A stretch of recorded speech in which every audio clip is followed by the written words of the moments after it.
Good morning, good morning, good morning. Welcome to Speak On It. I am your boy, R.W. Coolins. First and foremost, giving honor to God who allows me to come at you in this manner on a weekly basis. How's everybody doing out there? 10 a.m. Eastern, 7 a.m. Pacific. That's what we do here every Saturday morning on the Speak On It show. Been a minute. Let's get these formalities out the way. R.W. Coolins over all social media platforms. Go like, share, subscribe, do what you do. Broadcasting live today, as I say, on YouTube and Facebook. Say what you mean what you say. No matter what the situation is, let your voice be heard. Say what you mean what you say. That's what we're doing here on the Speak On the show this morning. Brian Hoodie, good morning. Appreciate you, bro. Appreciate you. That's what we're doing here this morning. 844-904-2665. That's 844-904-2665. You got something on your chest, something you want to say? 844-904-2665. Now, it's been a minute since we did a Speak On the show. You know, last show we did, I think, was with Miss Michelle Summerall. I think it was, maybe something like that. Episode 35. We're in episode 36. Last show we did was me and OT. It's been about 2-3 weeks. So trying to get back into the groove again, trying to get some information out to y'all. But we're gonna start off with what we always start off with, what we normally do here. Can I vote? Can I vote? www.nass.org. Can I vote? Go out there, get on the website, see if you're registered and the way you're supposed to be registered. All your information is correct. Terrence Collins, good morning. Make sure all your information is correct on the website. You got the website right here. Can I vote? www.nass.org. I'm going to keep on putting this up here until we get to November. We got less than a year. We're in December now. We got less than a year before the vote comes around, election comes around. We need to be paying attention, and a lot of information I'm gonna pass on to you today is going to deal with the voting, what we need to do, what's going on politically, because we need to get caught up, y'all. It's been a minute since we've been talking about this. Raymond Hunter, good morning, my brother. Appreciate the support. Terrence Collins, I forgot to say I appreciate the support, bro, but you know I love you. That's my brother from the same mother. Let's just go there. www.nas.org. Can I vote? That's the website. These are some of the screens you'll see. You go in there, register to vote, click on there, put your information in, select your state, get your state and everything, fill in your information. It'll let you know what you're registered as. Make sure all your information is correct. Like I always say, we don't want to wait until the 23-hour and 59-minute mark to find out that you're not registered in the way you're supposed to be registered, and you cannot vote in the election coming up. Now, since we've been gone, since I took a small hiatus, had some things to do, there's been an attack again on voting rights. There's been some attacks again on voting rights. There's been some changes as far as Republicans, and I'm just going to say it like this, Republicans out there redrawing congressional maps so they can get the majority of vote to keep their people in office and everything. And we are sitting on the sidelines watching it happen and doing nothing about it. Let's call it what it is. We're on the sidelines watching it happen, doing nothing about it. And we're going to get into some things today that I really, really want to talk about, because elections have consequences. Let's just be honest. Elections have consequences. And we don't want to be in that mix of where we thought other people would do what they're supposed to do, where I wouldn't have to do what I'm supposed to do.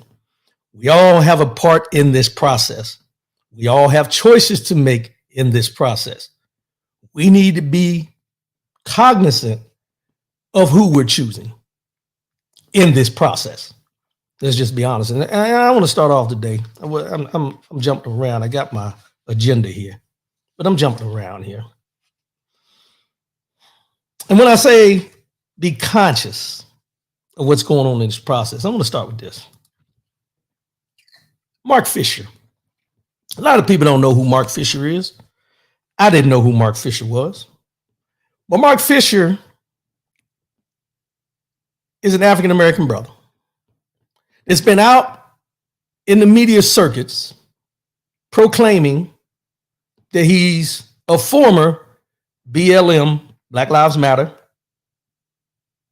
leader that has changed his mindset of voting Democrat and is supporting Donald Trump. Now, I watched the interview that he did, not on Fox News, but I watched the interview he did with Roland Martin. And as you all know, I'm a fan of Roland Martin, and he digs deep, and he really got into Mr. Fisher. You can pull it up on YouTube. The whole thing is there. It's about 35 minutes somewhere in there. There's some reels going around and everything. But everything that he pushed back on to Mr. Fisher, Roland did, Mr. Fisher did not have a retort. He kept changing the narrative, moving the goalposts. We have to be aware of people in our community as a wolf in sheep's clothing. Now, this is an article I found about this. And it says the National Black Lives Matter organization on Thursday dismissed as an imposter an activist who identified himself as a leader of the movement in Rhode Island and declared he was backing Donald Trump for president. Now, the Black Lives Matter movement organization had to come out and call this man an imposter for representing Black Lives Matter and saying he was a member of Black Lives Matter and he's changing his vote to Donald Trump. Now, I want you to think about this. This comes from the same playbook. Watch me now. This comes from the same playbook as Candace Owens. If everybody remembers when former President Donald Trump was running for president at the time back in 2016, 18, whatever it was, Candace Owens was loudly against Donald Trump at that time. And then somewhere in that election time period, things flipped. And then she was all in for Trump. She was telling us when she was talking that he was not a good candidate. He wasn't worthy to be president. All the things that we've always heard about Donald Trump, she was trumpeting very loud. And then the next thing we know, she's a supporter. Mark Fisher, Candace Owens, I put in the same category. OT, good morning, my brother. Good morning. Appreciate you. I put him in the same category because he's using the same playbook. And he used the Black Lives Matter organization to try to put some standing behind who he is and what he's saying, as in being a former member of Black Lives Matter. I've seen the light, and now I'm going all in for Donald Trump. The Black Lives Matter organization said this is a publicity stunt. The right wing continues to use and amplify fringe Black voices to create an idea of broad support for their corrupt candidates. Trump in a social media post Wednesday, praised the activist Mark Fisher as a great guy and said he was very honored to have his and BLM's support. That's the problem. To have his and the Black Lives Matter movement support. Now, mind you, think about this for a minute. Donald Trump, who is now glad and honored to have this guy, Mark Fisher's, and supposedly the Black Lives Matter movement support, was very, very aggressive with the fact that Black Lives Matter was a racist organization. And at this point in 2023, for the election in 2024, he is honored to have someone who calls themselves a Black Lives Matter former leader and the Black Lives Matter movement, pseudo per se, supporting him in what he does. Fisher said he is the co-founder of Black Lives Matter Rhode Island, which is separate from the Rhode Island group that condemned his Trump endorsement. Trump said he spoke to Fisher after Fisher had criticized the Democratic Party in an appearance on Fox News and said he'd be voting for the former president.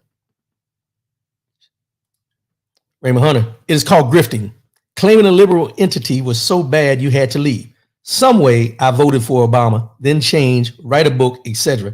It's all about profit at our expense. Wolf in sheep's clothing. This is where we as individuals and as a community need to be able to sniff out and recognize those that have our best interests at hand and those that have their own best interests at hand. This guy, Fisher, I don't know him. I don't know him. He was on the Roland Martin interview talking about he went to a HBCU. He's talking about all these different things, right? But from what my opinion of him, not just because he was supporting Donald Trump, but when he was being interviewed by Roland Martin, and he could not articulate why he was supporting Donald Trump, why his sudden change from the Democratic Party to the Republican Party, why he went from Black Lives Matter to now supporting Donald Trump. He couldn't articulate the reasons why. That's a red flag for me from the start. He kept talking about money that Donald Trump gave to HBCUs. The amount of money he gave to HBCUs was very minimal, but he wants to hold on to that. I would never, and I've said this before and I'll continue to say, I would never tell you who to vote for. Never will I tell you that. But what I will tell you is be aware of who you vote for. Be aware of the people supporting who you're voting for. Be aware of what the people are saying that you choose to go into the polls and vote for. Everyone that's running for election does not have your best interest at hand. Everyone that decides to go into politics does not have your best interest at hand. We need to pay attention to politics and who's running for these positions as in depth as we do when we see our people being put on trial for cases that they may or charges that they may or may not have done. We have to be as involved in who we're putting in these positions as we are about the debate about who's the GOAT in the NBA, about who's the best player in college football, on whether Deion Sanders should have been voted Sports Person of the Year by Sports Illustrated. Those conversations we're very, very involved in and very intensified when we get into these debates. But when we talk about somebody who holds part of what's going to happen to you long term, your money, your benefits, where you stand in this world, what's going on politically, the laws and the legislation is going to be done against the people, us as a whole in these United States of America. Who's going to be divvying out money to go overseas rather than taking care of people over here in this country? We got to pay more attention to who we're voting in there to make these decisions. Now, as I said, I don't know Mark Fisher. But we all draw conclusions from first impressions. My first impression of Mark Fisher is that, as Raymond Hunter said, he's a grifter. He's looking for somebody to pay him for putting his opinion out there, and supposedly being a former member of BLM, Black Lives Matter, to show that Black Lives Matter movement was a fraud the whole time, and now people are defecting from the Black Lives Matter movement to follow Donald Trump because everything that they've been told was not true to what they're finding out now. Should be real about it. And as I mentioned, Trump's remarks represent a sharp departure after years of disparaging Black Lives Matter and blaming it for violence across the country. He has referred to the group as a Marxist organization that is discriminatory and accused it of being a symbol of hate. His comments also come as the current frontrunner for the 2024 Republican presidential nomination looks to make inroads with minority voters, with polling showing Black support for President Joe Biden softening, particularly among young Black men.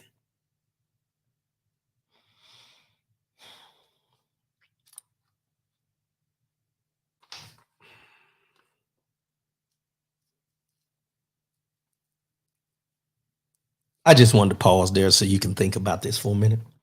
Fisher said Tuesday on the Fox News segment, "We're not stupid. The brothers are not stupid. We understand when someone's for us and when someone is not. And it's obvious that the Democratic Party is not for us." These are his words. Which leads me into my next part of this that we need to be paying attention to. Joe Biden's approval rating. President Joe Biden, approval rating. Not saying, and I would never say, that Joe Biden or Donald Trump are the best candidates for what this country needs at this time. Never will I say that. And I'm not saying it because of age. I'm not saying it because of, my personal biases or anything. I'm saying this because what we've seen over the let's just talk about the last 7 years, you might as well say, between the 4 years of Trump and then the 3 years of Biden. What has been done in this country to move us forward as far as financially, safely, and taking care of the people? What has been done over the last 7 years that we can honestly say any of them have done consistently? Let's talk consistently now. I ain't talking about a little piece of legislation here, but consistently to take care of the people in this country, to do what needs to be done to take care of the people as far as your benefits, Social Security, Medicare. Is always on the chopping block, no matter who's the president. And it's normally the Republicans that are trumpeting the louder, but you never hear the Democrats standing up firm to say, we're not going to let that happen. They waver. When we're talking about the abortion issue, you got two sides of the fence there. It's all in this thing that I'm getting ready to read to you about the Biden approval rating. Biden's approval rating among Asian Americans, Pacific Islanders, and Hispanics, Latinos. Well, let me back up. I jumped. Strike that from the record right there. I jumped. I had the wrong paper. President Joe Biden is struggling in the polls 1 year before voters will decide whether to give him a second term in the Oval Office. And it's the Americans who were most supportive of him at the beginning of his term that have turned on the president the most. Turned. See, they use that word turned on the president. According to a basic polling average, Biden's approval rating is currently at one of the lowest points of his presidency. But he wasn't always this unpopular. When he was sworn into office, Biden's approval rating started in the high 50s, but it dropped below 50% in summer of 2021. That overlapped with the U.S. withdrawal from Afghanistan and the Delta variant of COVID-19, which seemed to put an end to Biden's honeymoon period. Biden's approval rating continued to decline for nearly a year, bottoming out near 40% in summer of 2022 as inflation reached 40-year highs. Stop there for a minute. Inflation has reached a 40-year high. Inflation involves cost. Inflation involves the market. Inflation involves interest rates, businesses, all those things you can think about when you talk about inflation, when the prices go up on what you're trying to buy. Consumer goods, per se. And we, in our mindset as Americans, tend to hold the president of the United States accountable for interest rates. It's been done through history. Let's just be real. It's been done through history. But inflation has reached a 40-year high under his term.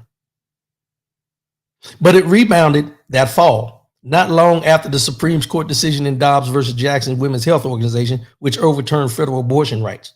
Still, the president's approval rating hovered in the low 40s through the rest of 2022 and through the first few months of 2023. And by this summer, it had started to sag again.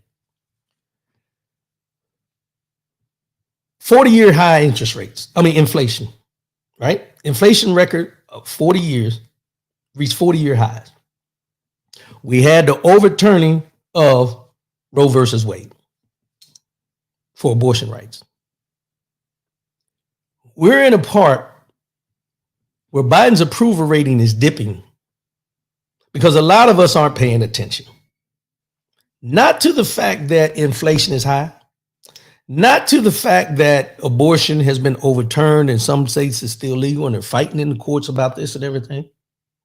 But we're not paying attention to the fact of everything that's going on behind the scenes when we talk about the people that are in these positions. And I've said this before and I'll say it again. The Republicans are the majority in the House. It's a tie in the Senate, but the Democrats have the deciding vote. President Joe Biden, as well as when Donald Trump was president, as well as when Barack Obama was president, do not dictate inflation. Let's just be real. When I tell you, when we see gas prices go up, everybody says it's a presidential problem. I don't care if it's Biden, Trump, Obama. Nope. They do not dictate gas prices.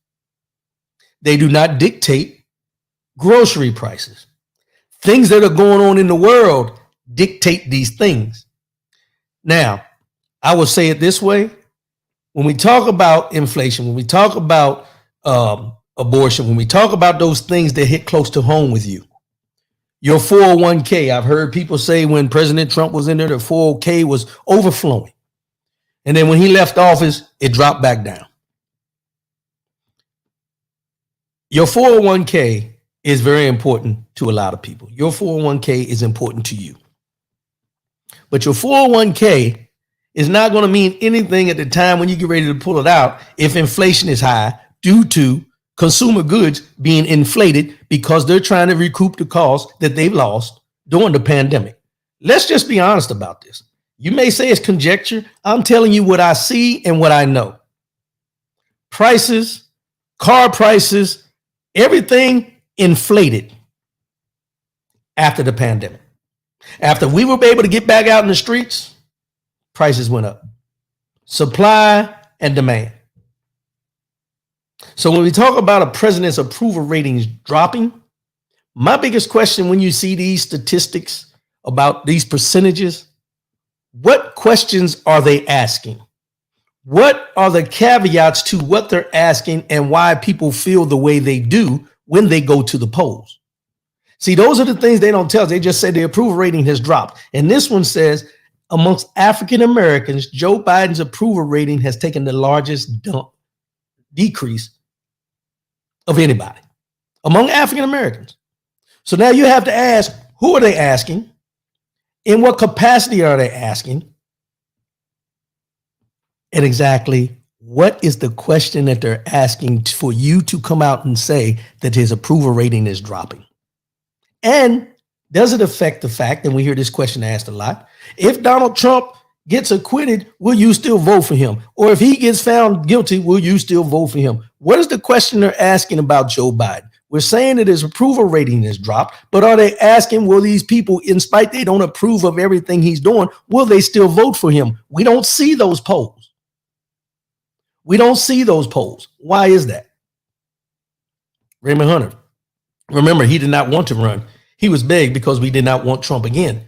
He beat him. We had to be careful not to contribute to right-wing, knowing fringe extremism rules, propaganda.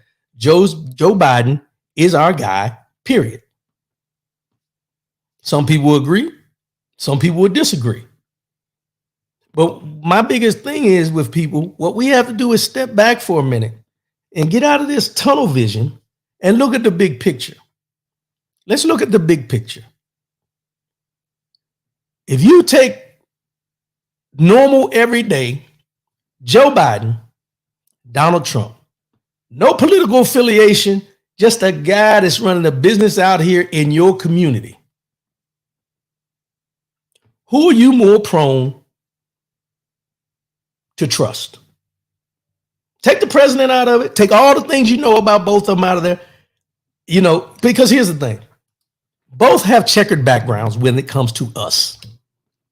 Both have checkered backgrounds when it comes to us as a people. Joe Biden, they hold on to the crime bill. With Donald Trump, it always goes back to, the exonerated 5. I think I can't remember Central Park 5. So they both have checkered backgrounds. But which one are you more prone or more likely to overlook if he's in your community? If he's in your community and he's asking you to support something he has or a store he has in your community, who are you more prone to support? The one that did the crime bill, that was something that was going on at a time when crack and all these things were running rampant, or someone who wanted a death sentence for 5 people that they never got an opportunity to defend themselves because they were guilty before they were even assumed to be innocent? Kind of hard, right? Kind of hard. Because both did a just injustice and tore up homes, broke families. There was a lot of caveats to what happened with the Central Park 5 and the crime bill that both of these people were involved in at a certain time in our lives. But now we're overlooking all those things to concentrate on what have they done for me lately.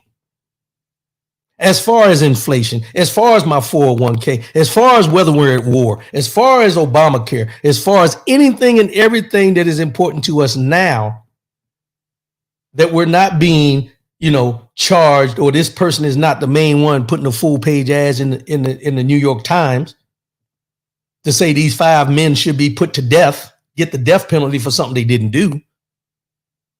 Or the person who wrote a crime bill specifically to incarcerate blacks who were selling drugs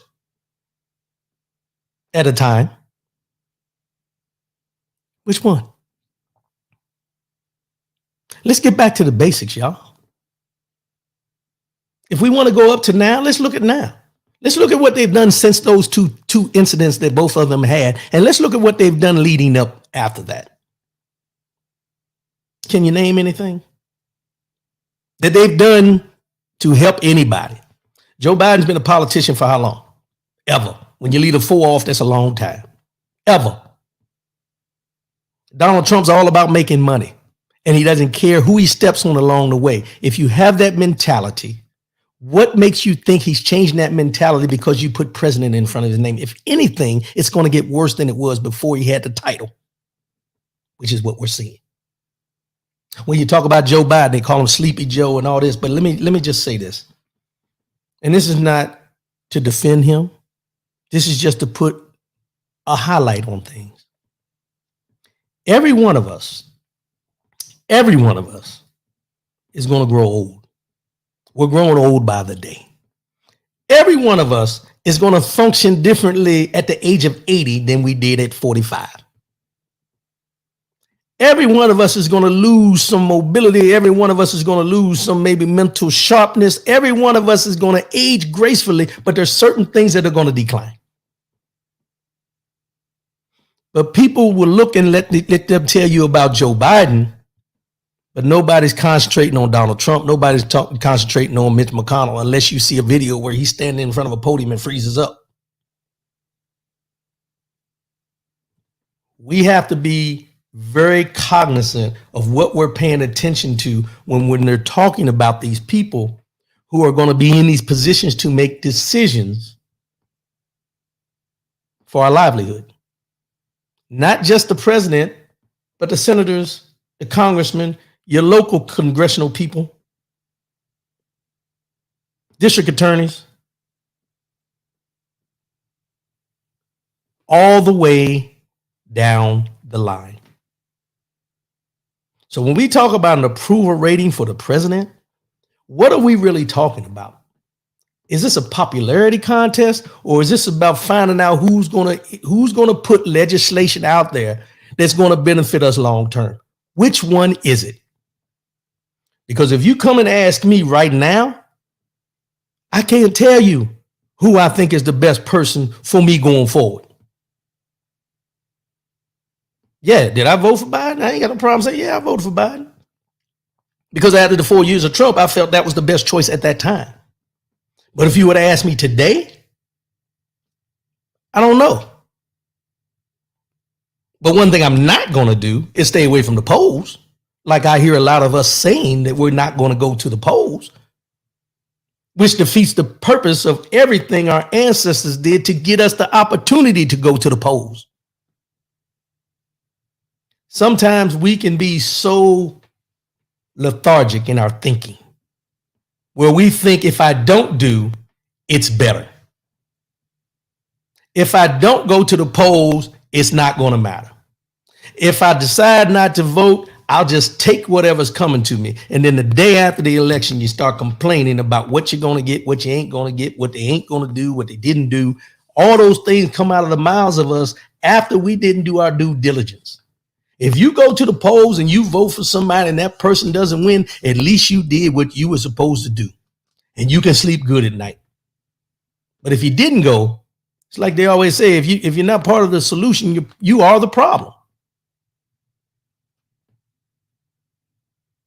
If you're not part of the solution, then you're part of the problem. Brian Hoodie. Biden, the American Rescue Plan, student loan forgiveness, Trump indicted on several counts, possibly being convicted on many crimes. Our choice. And see, this is what, and I'm glad you brought that up, Brian Hoodie. This is where, for me, and I just say for me, that a lot of us lose sight.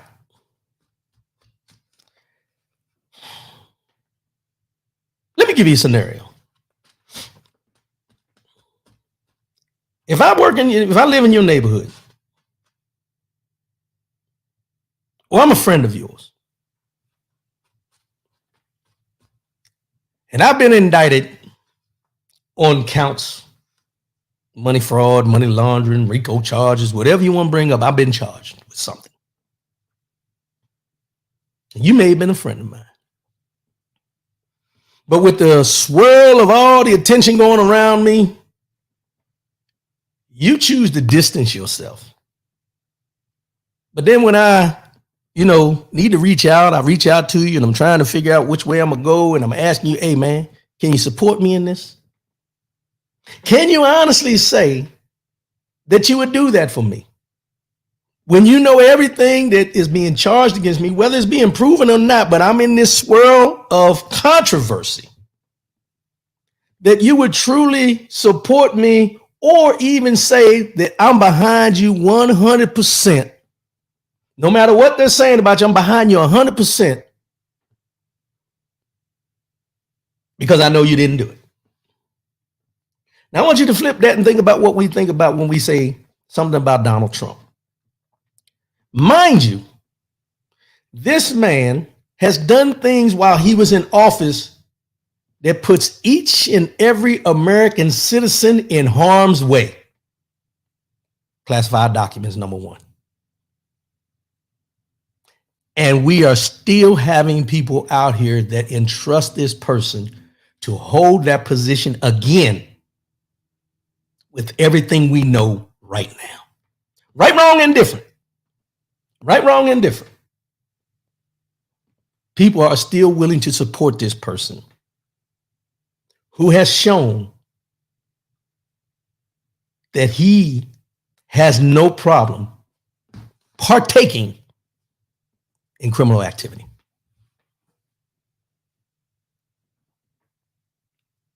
And I'll throw it out there. If he did not have the complexion for the protection, would he be supported? If he looked like me, with all the controversy swirling around him,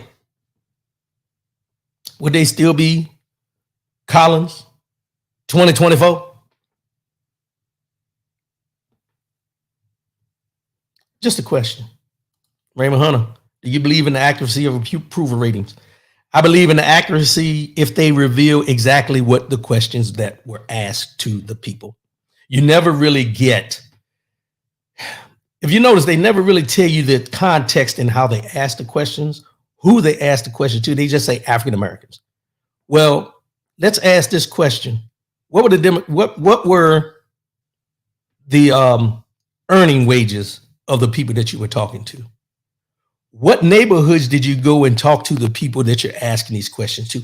All those things play a factor. You got some people that you can ask a question to have no clue about what the question you're asking, but they'll give you an answer because they don't want to seem stupid. It's no different than anything else. If you stop me in front of a CVS and say, how do you feel about, global warming? I may be one of them people that ain't never heard anything about global warming, but guess what? Because you're asking me, I'm going to say something that maybe sounds intelligent, even though it sounds ignorant as hell. Because that's what we do. When someone asks us something, even if we don't know, we make it seem like we do. So when you talk about the polls, we have to take that into account. Who are you asking? What's the demographics? They always say the African-American vote, the Latino vote. What about the white vote? What's the approval rating among white folks? How do normal, everyday white individuals feel about Donald Trump and what he's being charged with, rather than the fact of he may beat the charges, or he can still run until he's charged, and all these different caveats they put in there. Ethan Johnson, good morning, Rod. You're challenging people to think this morning with this conversation. Investing time into our future is critical at this time. 2024 will set everyone up for 2028 and beyond. Appreciate that, Ethan Johnson. Long time on here, my brother. Yeah, I'm just trying to get the information out there, man. This is, it's sad. It's sad that we're at a time. I'm gonna just say it this way. I remember as a young man where I didn't know anything about politics, didn't know anything about voting, didn't know how the systems ran. And John Chaney is a staunch push every time we talk on the barbershop talks about getting our kids involved in politics, But I remember as a young man, I didn't know anything about politics. I just knew president, vice president, and these people were doing something to either make my life better or tear it down. That's all I knew. So a confession I'm going to put out there right now, and you can take it how you want. But when I was in the military for those 21 and a half years, mind you, I joined at 18, excuse me. And I could vote. Never once in those 21 and a half years did I take the time to vote. Because my mindset was, no matter what goes on, no matter who is in charge, with me being in the military, it's not going to affect me, because whatever they say we need to do, that's what I need to do. I didn't see myself as a citizen. I seen myself as a military member that had to go when they said go, and that was it. So in my mind, I said, why vote? Because no matter who the president is, I have to follow his lead. The commander in chief. That was my not only ignorance, but my lack of knowledge to understand that even though I wear a uniform, I am still a citizen in this United States. So I say that to say this. We have people in our community that feel the same way. Because if their life has been consistent throughout their life, where they're struggling, they're trying to make ends meet, they don't think, and their mindset is that no matter who is in the legislation positions that they're in, are not going to do anything to help me. I'm just a guy in my neighborhood, walking to the corner store, getting my 40 ounce, going to work every day, Monday through Friday, busting my ass to provide a roof over my head and food on my table for my family. And no matter who's in legislation doing this is not worried about me. They're worried about the people up here. That's the mindset of a lot of us in our community, because they're not being seen in their eyes. Raymond Hunter, her whole Donald Trump circumstance masks white fragility in light of the fear of population takeover from South Americans, which will eventually happen. See, and that's a whole nother dynamic. That's a whole nother dynamic. And I always use the phrase of Public Enemy, fear of a black planet. Fear of a black planet.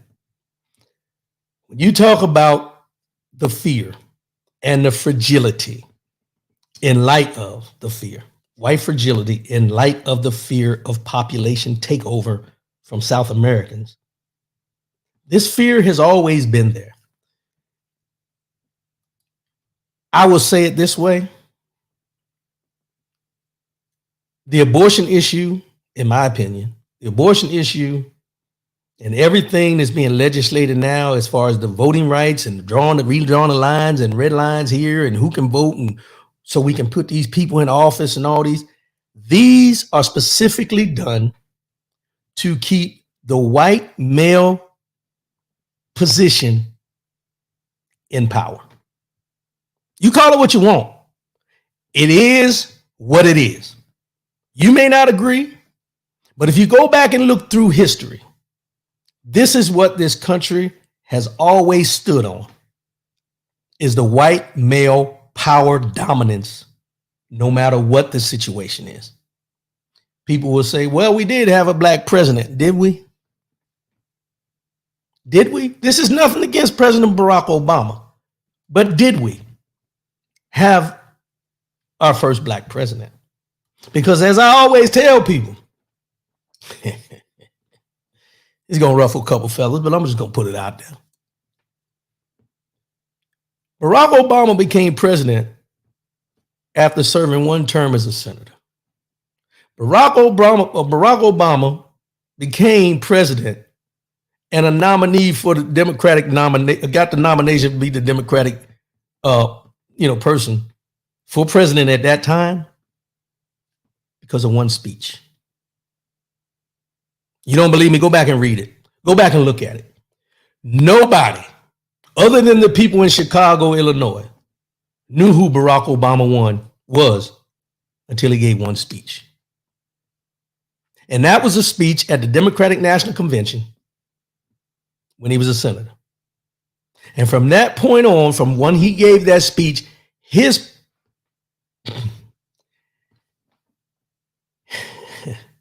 I just hate to say it, but let's just be real. His jump from senator to president was that quick over a speech. Because somebody seen what he brought to the table from that speech and decided to put money behind him to run for president. And you also had to look at this. At the time when he ran for president the first time, who was the president?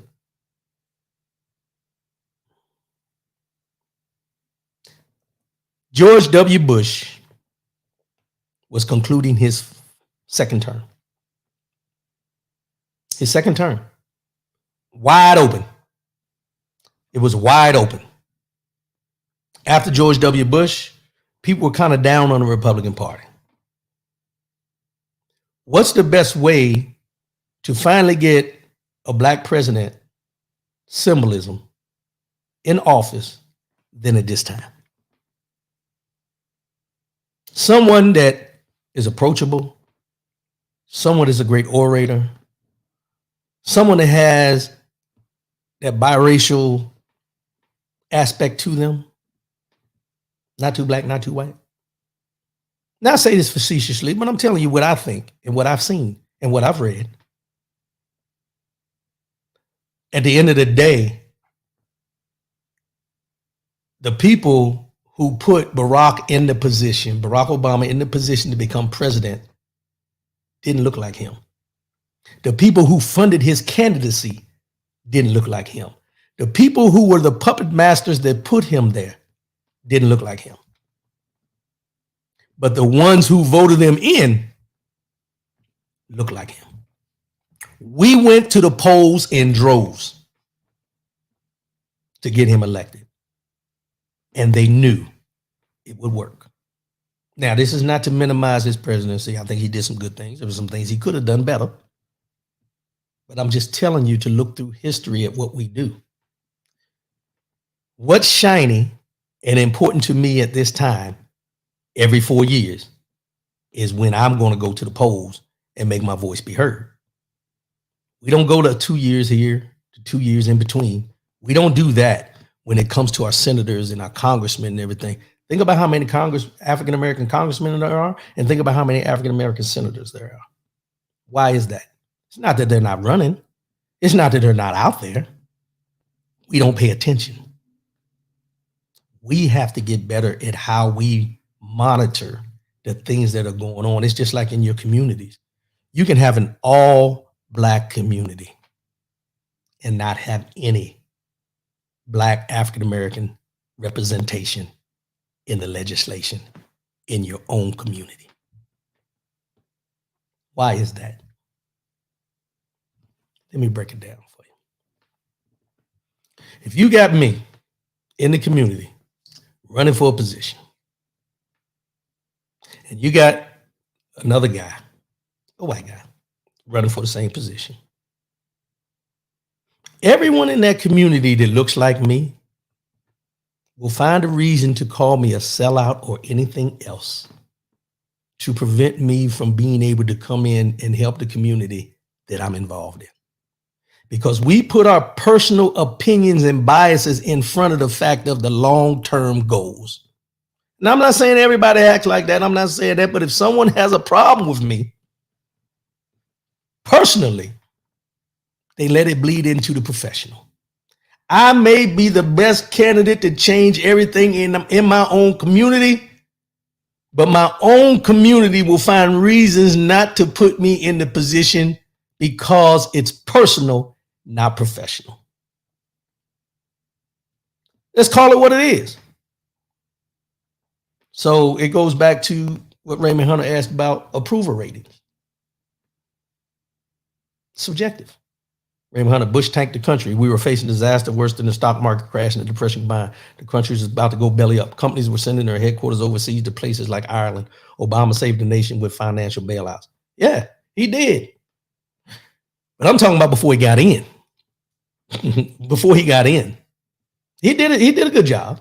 Don't get me wrong. I would never try to minimize what he did. I'm telling you the lead up to that. If I go give a speech, ain't nobody telling me to run for president.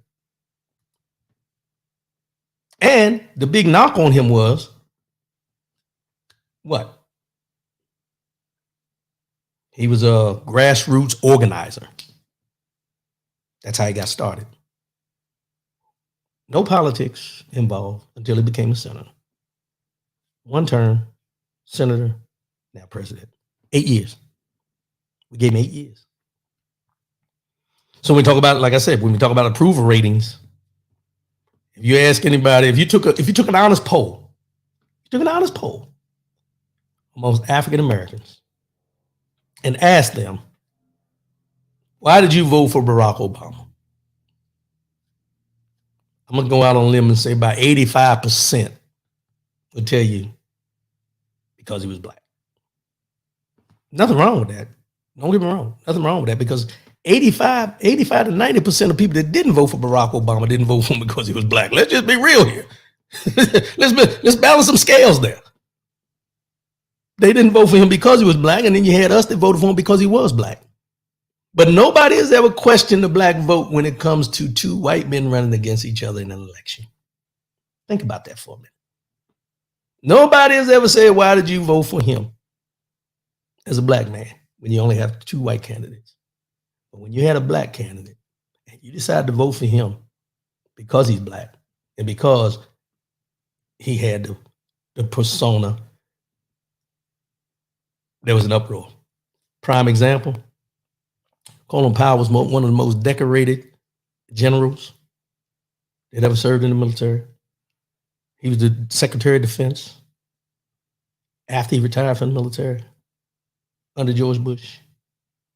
He was the Secretary of Defense under George Bush's father. Loved him, wanted him to run for president. Anything and everything you can think about the rise to prominence, Colin Powell fit the bill. Until the day that he said, I'm voting for the most qualified candidate in this election, and that is Barack Obama. And they vilified him and said the only reason he was voting for Barack Obama was because he was black. They never gave any sense of knowledge that he had from serving in the positions that he served in to think he had the knowledge enough to know that Barack Obama was the best candidate at the time when he said he was going to vote for him. White fragility at its finest. Raymond Hunter thought about this yesterday. It also has to be because he was black and qualified. Jesse Jackson did not nearly get the same votes. Yeah. Well, I read something about this, and I'm just going to put this caveat in there. That's true. Very true. But when Jesse Jackson ran, how many of us ran to the polls? How many of us really ran to the polls like we did when Barack Obama was running? Because you got to remember, a lot of people didn't like Jesse Jackson. Yes, he marched with Martin Luther King Jr. He was one of the main people with him at the time. But a lot of people, that's where, I go back to our community. That's where our community is a little testy sometimes. Like, I don't really like him. I don't really like him. When Jesse says, stay out the bushes. I'm sorry, I had to. But we got to get better. We got to be cognizant of what's going on around us. And one thing that I wanted to bring up, and I know I got kind of long-winded on that approval rating, but here's another thing. Barack looked electable, not just black. Yes. But I'll put this caveat here. I'm going to ask this question. Because I'm going to go back, and a lot of people get mad when I say this about my people, but I know my people because I'm one of my people. We can be petty sometimes. But I'm going to ask this question. When Barack Obama was running for office and eventually became president, a lot of people gravitated to Barack Obama, not just because of Barack Obama, but because of Michelle Obama. And I've asked this question before facetiously, but I'm going to ask it today, and y'all can chime in if you want, or you can tell me to shut up. Barack Obama is biracial. We all know the story of his mom and everything. Raised by his grandparents. But if Barack Obama had been married to a white woman, do you think the African-American community would have supported him in the same way they did running for president? Just a question. Because as I say, we can be shallow and fickle at times when it comes to things like that. When it comes to the interracial relationships and things. See, it's one thing to be biracial. It's another thing to be in an interracial relationship and you're asking us to put you in a position for something. Let's just be real about this. This is not something I'm making up. I'm telling you what we know to be true. Do you really think he still would have became president in that situation? Because I'm going to say this, and I'll say this, and these are the views of me and only me. You have black folks that wouldn't have voted for him because he was married to a white woman outside of his race. And you also have white folks that wouldn't have voted him because he was married outside of his race. Do the math. That's a lot of votes. It's a lot of votes. But this is who we are as citizens in this United States of America. We don't want to talk about the elephant in the room, but let's talk about it today. Let's just be real. There's a lot of people that would have seen President Barack Obama a lot differently if he was in an interracial relationship or married to in an interracial marriage rather than being married to Michelle Obama. Call it what you want. I'm just telling you what I know.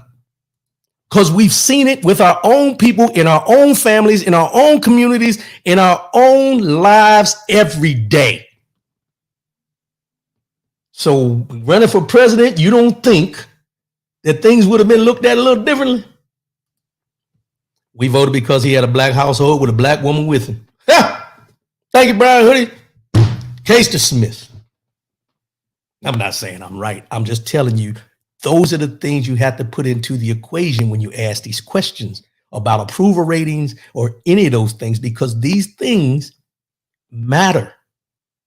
See, what people see and say out there is different what they say in here.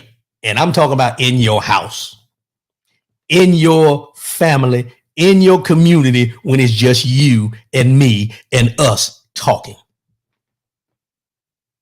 You have some people in your family that look at you differently because of the relationship you in. What makes you think that we wouldn't be petty enough to think that about a man running for president? Just saying. I'm just saying. I'm just saying. Yeah, we agreed, and that's what he says. We voted because he had a black household with a black woman with him. And I'm going to ask you again, if Michelle Obama, I'm going to leave it alone. I made my point. I'm just saying. We have to look at the big picture. And I say that only because look at how they vilified and portrayed Michelle Obama for those 8 years. We don't need to rehash it. The pictures of her looking like a monkey, calling her a man. Do you really think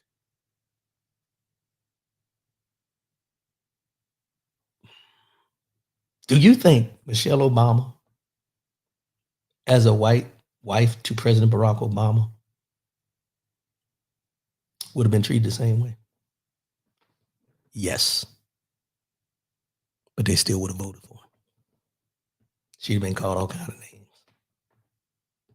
However, we wouldn't have voted. I'm just telling you what I know to be true. I took a survey. Hey, Raymond Hunter, I took an approval rating on that. Approval rating came back and said, nah, bruh. We not going there. We not going there. I'm sorry, y'all. I'm sorry. Yeah. I'm back, y'all. I'm back. But it's something we need to talk about. I went way off topic where I was going today, but it's something we need to talk about. Our biases are much stronger than our intent in a lot of cases. Our biases can overrule our intent much more than we think. Just be real about it. Let's go and get into this.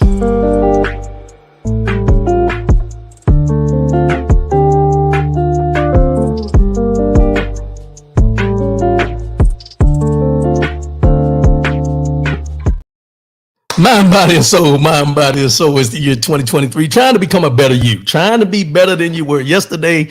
And we're almost at the end of the year. So if you haven't accomplished a lot of things you wanted to accomplish this year, don't fret.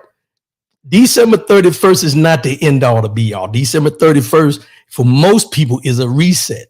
December 31st for me is just another date on the calendar showing that I'm leaving 2023 and going into 2024. Shouldn't affect any goals you had. Shouldn't affect any lifestyle change you had. Just continue to press on. Goals are meant to be changed as needed. Continue doing what you're doing to become a better you. Today's mind, body, and soul. When I tell y'all this, y'all gonna laugh at me, but I found this, these 4 words in a fortune cookie. Don't judge me. Don't judge me. I was at Panda Express. Don't judge me. These 4 words came out of a fortune cookie, but I think it's something everybody needs to hear because it hit me. And the quote for today on the mind, body, and soul is, your best is enough. Your best is enough. Now, we've always heard, you are enough. Who you are is enough. And we take that and we're like, you know what? I'm worthy. I am enough for what I am in this world, for who I stand for to be in this world. I am enough. But then when you add that your best is enough, it gives you a different thinking. Your best is, and I thought about this when I seen it. And there's a lot of things that came to mind, but one of the main things that came to mind was a basketball player. And this basketball player's name is Anthony Davis for the Los Angeles Lakers. And Anthony Davis is about 6'10", 6'11", maybe 7 foot. I can't remember. But he's considered an all-star. He was named on the 75 greatest NBA ball players of all time. But there's a lot of criticism around Anthony Davis and how he'll show up one game, give you 30, and the next game he may give you 10. There's a lot of things that he's hurt all the time. He's on the floor all the time and all these different things. And then there's this conversation about he just ain't giving it. He's not giving it to us. He needs to be better. He needs to do all the different things from the sidelines people can say about who he needs to be in order to win games for the Lakers. And when I thought about this, I said, your best is enough. I'll say this to all the pundits, all the critics, all the people in your life that have told you that you weren't giving 100%. Who knows other than you what your 100% is? Who knows on a daily basis whether you're giving your best for them to judge and say that you're not? Your best is enough. No matter how anybody else views what you're doing, if you're giving what you can give on that day, it's enough. Stop trying to prove to people who you are. Stop trying to prove to people that you're better than. Be you. If you're giving your best at who you are each and every day from what you know your best is, that's all that's required. That's all that's required. I can't recall ever telling someone, you need to give me more. You need to give me your best. Because my thing is, I always look at people and say, I cannot disparage what I feel or what I view may not be 100% from that person because I am not that person. But we find times where everyone wants to point the finger and say, you didn't give 100%. You didn't do this. You weren't fully engrossed. You weren't fully involved. How do you know? How do you gauge that? Who gauges that? And who put a limit or a level on what your best is? And we need to stop allowing people to tell us that I'm not giving my best when that's all I've got to give.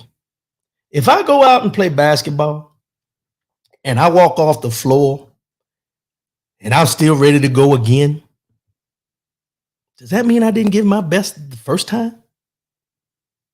Does it? Because the thing is, we symbolize effort with a certain look. If I don't look exhausted, then I didn't give my all, from people's opinion.